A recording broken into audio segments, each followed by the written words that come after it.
미국 대법원에서 나온 판결 하나가 전 세계 무역 지도를 완전히 뒤흔들고 있습니다.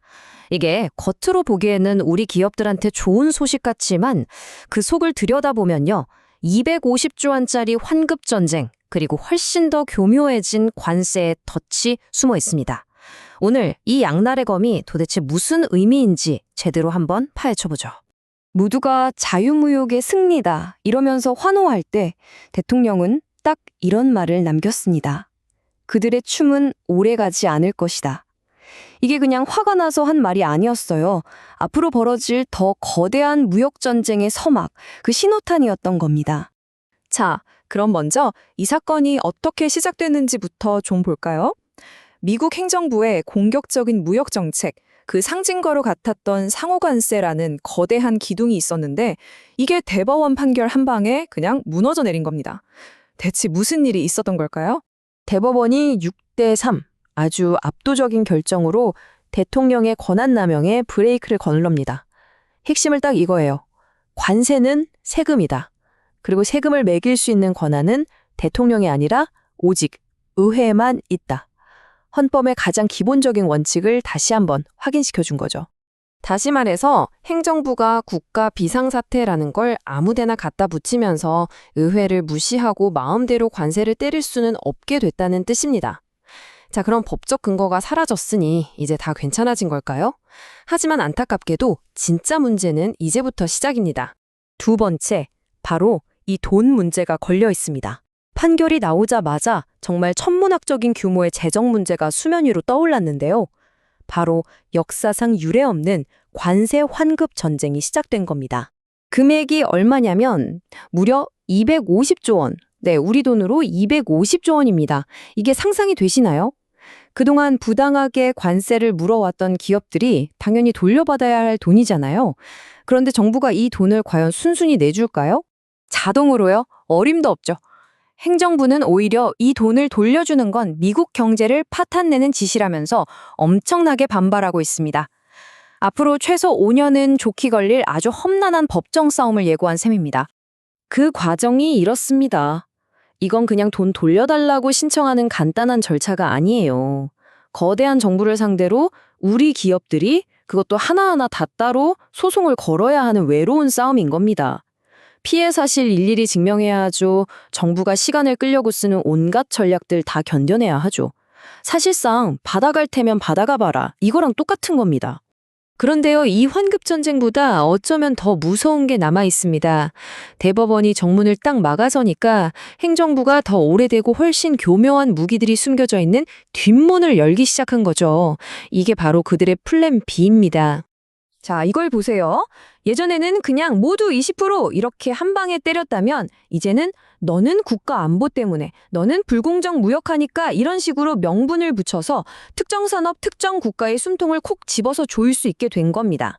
전면전이 아니라 우리 핵심부를 노리는 외과 수술식 타격이 가능해진 거죠. 이게 훨씬 더 아플 수 있습니다. 자, 이런 변화가 그럼 전 세계적으로 어떤 결과를 낳았을까요? 아주 기이하고 좀 역설적인 상황이 펼쳐집니다. 새로운 승자와 패자가 완전히 갈리게 된 거죠. 여기서 정말 황당한 역설이 벌어집니다. 막대한 투자를 약속하면서 성실하게 협상에 나섰던 한국 같은 모범생들은 제대로 뒤통수를 맞고요. 끝까지 버티면서 협상을 거부했던 국가들이 오히려 아무것도 안 하고 더 큰 이득을 챙기는 그런 어이없는 상황이 벌어진 겁니다. 이 그래프를 보시면 정말 기가 막힙니다. 협상 없이 그냥 버텼던 캐나다는 관세가 무려 25%나 떨어지는 대박을 맞았어요. 반면에 수십억 달러 투자 약속까지 해가면서 협상했던 우리나라는 고작 5%포인트 이하에 그쳤습니다. 이거 먼저 나서서 협상한 게 바보가 된 꼴이죠. 자, 그럼 이 지점에서 우리 바로 한국의 입장을 좀 더 깊게 들여다보겠습니다. 지금 한국은 그야말로 전형적인 양날의 검을 손에 쥔 상황에 처했습니다. 이 양날의 검이라는 말이 지금 우리 상황을 가장 정확하게 표현해 줍니다. 말 그대로 칼자루를 쥐긴 쥐었는데 칼날이 양쪽으로 나 있는 거예요. 한쪽에는 분명히 기회가 있지만 다른 한쪽에는 치명적인 위협이 도사리고 있어서 잘못 움직이면 내가 베이는 거죠. 우리 앞에는 선택지가 딱 두 개 있습니다.